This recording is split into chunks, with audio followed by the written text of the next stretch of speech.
Hello बच्चों, तो चलिए इस प्रश्न को पढ़ते हैं। मान ज्ञात कीजिए समाकलन एक्स स्क्वायर डी एक्स बटा एक्स स्क्वायर प्लस एक गुणा एक्स स्क्वायर प्लस चार गुणा एक्स स्क्वायर प्लस दो। तो यहाँ पर देखो ये समाकलन दिया हुआ है और हमें इसका मान ज्ञात करना है। ठीक है, तो प्रश्न में आगे बढ़ने से पहले इस प्रश्न से संबंधित जो मुख्य अवधारणा है उसकी हम चर्चा कर लेते हैं। तो देखो मुख्य अवधारणा, देखो इस समाकलन को करने के लिए हमें समाकलन का एक सूत्र पता होना चाहिए कि डी एक्स बट्टा में एक्स स्क्वायर प्लस में ए स्क्वायर, जब भी ऐसा लिखा होता है समाकलन में, इसका मान क्या आता है, एक बटा ए टेन इनवर्स एक्स बटा ए प्लस में समाकलन का अचर सी। तो ये सूत्र हमें पता होना चाहिए। तो अब देखो हम ये समाकलन को आई के बराबर मान लेते हैं। आई बराबर में समाकलन एक्स स्क्वायर डी एक्स बटा में एक्स स्क्वायर प्लस एक गुणा में एक्स स्क्वायर प्लस चार गुणा में एक्स स्क्वायर प्लस नौ। तो इस समाकलन को करने के लिए इस फलन को थोड़ा सा हमें सरल करना पड़ेगा। तो सरल कैसे करेंगे, देखो सर्वप्रथम हम क्या करते हैं, यहाँ पर एक्स स्क्वायर डी एक्स लिखा हुआ है ऊपर, तो क्या करते हैं यहाँ पर दो से गुणा करते हैं। अब दो से गुणा किया है तो दो से भाग भी करना पड़ेगा। ठीक है, तो जो दो से भाग करेंगे उस एक बटा दो को हम बाहर लिख लेते हैं। समाकलन में तो अचर बाहर ले सकते हैं। ठीक है, अब ये जो दो एक्स स्क्वायर डी एक्स लिखा हुआ है ऐसा लिखकर हम क्या करने वाले हैं, अब हम ध्यान से देखेंगे। ठीक है, तो देखो ऐसा लिखकर हम क्या करेंगे, ये जो नीचे वाले पद हैं इनको हम ऊपर लाने का प्रयास करेंगे। किस तरीके से, देखो एक बटा दो तो बाहर लिखा हुआ है और यहाँ पर एक्स स्क्वायर प्लस एक लिख दिया पहले मैंने, फिर प्लस में मैंने एक्स स्क्वायर प्लस चार लिख दिया। ठीक है, फिर माइनस में मैंने क्या किया, माइनस में एक्स स्क्वायर प्लस में नौ लिख दिया। तो जो तीनों पद नीचे लिखे हुए थे वो ऊपर भी आ गए। और यहाँ से देखो एक्स स्क्वायर प्लस में एक्स स्क्वायर, दो एक्स स्क्वायर बनेगा। ठीक है, और दो x square minus x square क्या हो जाएगा, वापस एक्स स्क्वायर आ जाएगा। ठीक है, यानी कि हमें एक एक्स स्क्वायर और लाना पड़ेगा कहीं से। ठीक है, तो वो एक्स स्क्वायर हम कहाँ से लाएंगे, यहाँ पर दो से गुणा कर दिया। तो देखो एक्स स्क्वायर प्लस में दो एक्स स्क्वायर तीन एक्स स्क्वायर हो गया, और तीन x square minus x square वापस से दो एक्स स्क्वायर आ जाएगा। ठीक है, और देखो अचर भी हमारे पास में सही से यहाँ पर बैठ जाएंगे। कैसे, देखो एक प्लस में यहाँ पर दो गुणा चार आठ बनेगा तो नौ बनेगा, और नौ माइनस नौ वापस जीरो आ जाएगा। तो एकदम सही से पद बना लिया हमने। ठीक है, और यहाँ पर बट्टा में क्या लिखा हुआ है, एक्स स्क्वायर प्लस एक गुणा में एक्स स्क्वायर प्लस में चार गुणा में एक्स स्क्वायर प्लस में नौ। अब हम क्या कर रहे हैं, एक एक पद के साथ वितरित कर लेते हैं परस्पर सभी पदों को। तो एक बटा दो समाकलन, यहाँ पर पहले एक्स स्क्वायर के साथ वितरित करेंगे। यहाँ पर देखो डीएक्स भी चल रहा है समाकलन का। ठीक है, तो एक्स स्क्वायर के साथ वितरित किया तो यहाँ पर क्या बनेगा, डीएक्स बटा में एक्स स्क्वायर प्लस चार गुणा में एक्स स्क्वायर प्लस में नौ, क्योंकि एक्स स्क्वायर प्लस एक से एक्स स्क्वायर प्लस एक कट गया। ठीक है, फिर यहाँ पर देखो एक बटा दो गुणा होगा दो से तो एक बन जाएगा, और एक्स स्क्वायर प्लस चार के साथ वितरित किया तो यहाँ पर क्या बन जाएगा, डी एक्स बट्टा में एक्स स्क्वायर प्लस एक गुणा में एक्स स्क्वायर प्लस में नौ। ठीक है, अब देखो एक बटा दो को यहाँ पे गुणा किया तो माइनस के साथ खुलेगा आपकी बार, तो माइनस एक बटा दो तो बाहर हो गया, और डी एक्स बट्टा में एक्स स्क्वायर प्लस एक गुणा में एक्स स्क्वायर प्लस में चार। अब देखो पहले तो यहाँ पर तीन पद थे, तीन पद से हम दो दो पदों में लेके आ गए। अब दो दो पदों से क्या करेंगे, हम एक एक पद में लेके आएंगे। किस तरीके से लेके आएंगे, देखो इसको वापस से हम सरल करते हैं। कैसे सरल करते हैं, जो नीचे पद लिखे हुए हैं ये हम ऊपर डीएक्स के साथ बनाने का प्रयास करते हैं।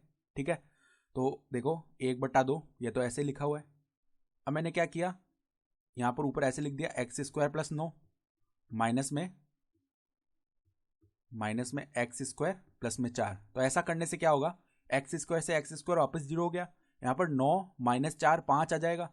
तो वो पाँच हम क्या करेंगे, यहाँ पर एक बटा पाँच से गुणा भी कर दिया, जिससे कि पाँच से पाँच वापस एक बन जाएगा। ठीक है, और बट्टा में क्या है, एक्स स्क्वायर प्लस चार गुणा में एक्स स्क्वायर प्लस में नौ, और यहाँ पर डीएक्स लिख देंगे।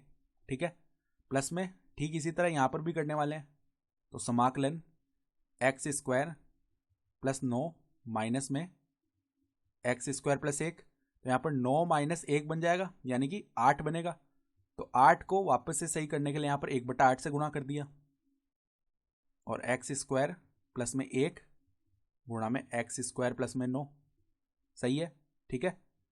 तो अब देखो क्या करेंगे, माइनस में यहाँ पर एक्स स्क्वायर प्लस में 4 कर दिया, ठीक है। एक्स स्क्वायर प्लस में 4 माइनस में एक्स स्क्वायर प्लस में 1, ठीक है। यहाँ पर dx तो लिखा ही नहीं है, देखो हमने dx आएगा यहाँ पर, ठीक है। ये कर दिया और बट्टा में क्या आ जाएगा, एक्स स्क्वायर प्लस 1 गुणा में एक्स स्क्वायर प्लस 4। तो यहाँ पर क्या अचर बचा हमारे पास में, 4 माइनस 1 यानी कि 3 बच गया। तो उसको सही करने के लिए यहाँ पर 1/3 करेंगे और 1/2 पहले से लिखा हुआ, तो 1/6 आ जाएगा इसका समाकलन, और यहाँ पर dx भी लिख दिया, ठीक है। तो आगे देखो इसको सरल कर लेते हैं हम।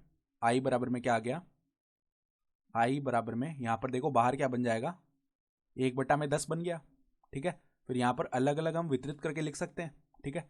तो देखो एक बार के लिए 1/10 बाहर लिख लिया, 1/10 समाकलन। अब वितरित करके लिखा तो यहाँ पर 1/x² प्लस में 4 आ गया, तो 1/x² प्लस में 4 और यहाँ पर dx ऊपर, ठीक है। फिर देखो माइनस में 1/10, माइनस में 1/10 समाकलन dx बटा यहाँ पर क्या आ जाएगा, x² प्लस में 9, ठीक है। ये तो एक पद हो गया वितरित, इसी प्रकार ये भी करेंगे। तो यहाँ पर क्या आ जाएगा, प्लस का 1/8, प्लस का 1/8 समाकलन dx बटा x² प्लस में 1। उसी तरह देखो ये क्या आ जाएगा, माइनस का 1/8 dx बटा में x² प्लस 9, माइनस का ही आएगा 1/8। तो देखो माइनस का 1/8 dx बट्टा में क्या आ जाएगा, x² प्लस 9, ठीक है। आगे देखो क्या पद लिखा हुआ है, यहां पर देखो माइनस का 1/6 dx बटा x² प्लस 1, तो माइनस का 1/6 dx बटा x² प्लस में 1, ठीक है। तो यहां से देखो माइनस और माइनस क्या बन जाएगा, प्लस बन जाएगा आपकी बार, ठीक है। तो प्लस का 1/6 dx बटा x² प्लस 4, तो देखो प्लस का 1/6 dx बटा x² प्लस में 4 बन गया, ठीक है। तो अब देखो यहाँ पर dx बटा x² प्लस 4 यहाँ पर भी है 1/10 के साथ में, और यहाँ पर 1/6 के साथ में है, तो ये तो उभयनिष्ठ निकाल सकते हैं हम।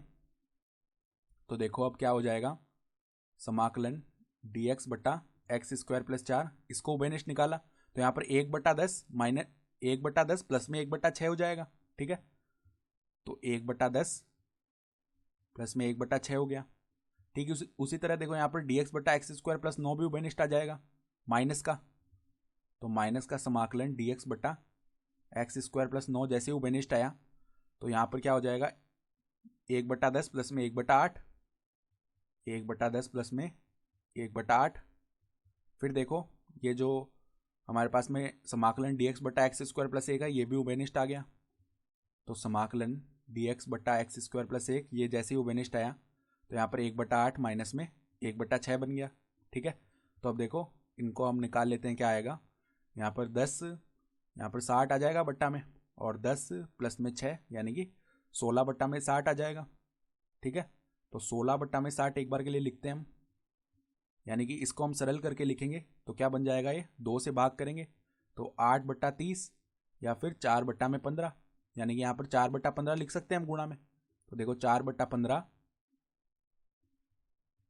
गुणा समाकलन dx बटा x² प्लस में देखो 4 को लिख लिया 2 का वर्ग, ठीक है। माइनस में देखो यहाँ पर 1/10 प्लस में 1/8 है, तो ये क्या बनेगा 18/80। इसको वापस 2 से हमने भाग किया, 2 से भाग किया तो 9/40 बन जाएगा, ठीक है। तो यहाँ पर 9/40 लिख सकते हैं हम। तो 9/40 समाकलन dx बटा x का वर्ग प्लस में 3 का वर्ग, ठीक है। प्लस में ये क्या बन जाएगा, देखो 6 माइनस में 8 हो जाएगा, यानी -2, ऐसे नहीं, देखो यहाँ पर 8 और 6 का लैसे लेंगे पहले, तो बट्टा में क्या आ जाएगा 48, ठीक है। और यहाँ पर 6 माइनस में 8 आ जाएगा, यानी कि -2 बट्टा में 48, ठीक है। यानी कि माइनस का 1 बट्टा में क्या आ जाएगा, 24 आ जाएगा। तो माइनस का 1 बट्टा में 24 लिखेंगे, यहाँ पर प्लस है तो यहाँ पर माइनस का 1 बट्टा 24 समाकलन dx बट्टा एक्स स्क्वायर प्लस में 1 का वर्ग। तो अब देखो, अब बस समाकलन का सूत्र लगाना है जो हमने शुरू में लिखा था tan इनवर्स वाला।